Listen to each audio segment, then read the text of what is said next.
नफरत और love, hatred और लव का कॉन्सेप्ट, जिसको तुम प्यार करोगे, जिसको तुम हेट करोगे और जिसको तुम लव करोगे, वो तुम्हारे अचेतन जो तुम्हारा सबकॉन्शियस मन है उसमें वो बैठ जाएगा। फिर क्या होगा? फिर होगा ये कि जब भी वो याद आएगा, अगर हेट कर रहे हो उस आदमी से और वो आदमी याद आ गया, तो तुरंत शरीर में नेगेटिव हार्मोन्स बहना शुरू हो जाएंगे। आप गुस्सा हो जाओगे, आप आग बबूले हो जाओगे, आप एकदम तिलमिला जाओगे, अंदर से बड़बड़ाने लगोगे, बदला लेना है भाई साहब। कृष्ण को देखो, कंस से नफरत नहीं है, मार डाला कंस को। वो फॉर्मूला मुझे बड़ा अच्छा लगता है, मार डाला। लेकिन आप अगर सीन देखो तो अंतिम तक हंसते रहे, क्या मामा जी।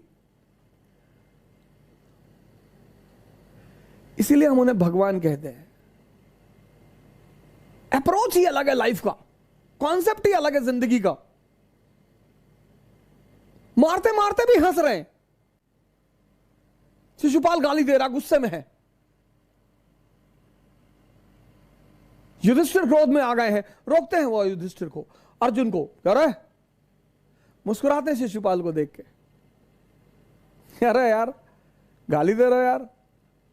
फिर जब वो 90 क्रॉस कर जाता है तो टोकते भी हैं कि भाई तेरी मां को वादा किया है हमने कि 100 क्रॉस हो जाएगा तो लगा देंगे। और देता है, कहता है ये सब बातें किसी और को धमकी देना, मैं जानता हूं तेरी औकात। और 100 खत्म हुआ, पिस्टल निकली, उड़ा दिया। जीसस क्राइस्ट कहते हैं लव इज गॉड। क्या स्टेटमेंट है! जीसस क्राइस्ट कहते हैं लव इज गॉड। मैं बहुत दिन तक यह बात समझ नहीं पाया, लव इज गॉड, प्रेम भगवान है। कैसे? तो जिसको आप प्रेम करते हो, जब आप उसको याद करते हो तो पॉजिटिव हार्मोन्स बहना शुरू हो जाता है। तो आप जो काम कर रहे हो और उस आदमी की याद आ गई, तो आपके जीवन में सिर्फ ऐसे लोग हैं जो, आपके जीवन में कोई हेट्रेड वाला है ही नहीं। एक है कि आपने दुश्मन को देखा, आप अपसेट हो गए, तो once in a blue moon आप अपसेट हो गए। एक है बार बार याद आ रही है, आप 24 घंटे में 24 बार अपसेट हो रहे हो, तो वो 24 घंटे में जो 24 बार अपसेट हो रहे हो वो आपका नुकसान कर रहा है सर। इसीलिए कहते हैं कि अगर किसी कौम को खराब करना हो, किसी जाति को खत्म करना हो, बर्बाद करना हो, उसको नफरत सिखा दो।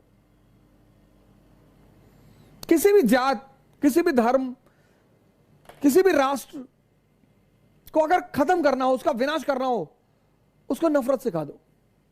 क्योंकि जब तुम उसे नफरत सिखा दोगे, क्योंकि जब जब वो नफरत के भाव में आएगा, समझ लीजिए सर, बहुत बड़ी बात है ये। मुझे कृष्ण का फॉर्मूला बड़ा अच्छा लगता है, उड़ा दो, किसी से नफरत मत करो। क्योंकि नफरत की जो आग है, ऐसा कहते हैं, मैंने भी सुना है कि व्यक्ति स्वयं उसमें जलता है। कई बार ऐसे चीजें, घटनाएं घटती हैं जब आप किसी को माफ नहीं कर सकते। किसने कहा सर माफ करने के लिए? कृष्ण को देखो, नफरत ना करने का मतलब यह नहीं है माफ कर दो। Forgiveness is the quality of God and we are not gods। Krishna ने नहीं किया। लेकिन माफ करने का मतलब यह भी नहीं है कि तुम उसके स्तर पे उतर जाओ।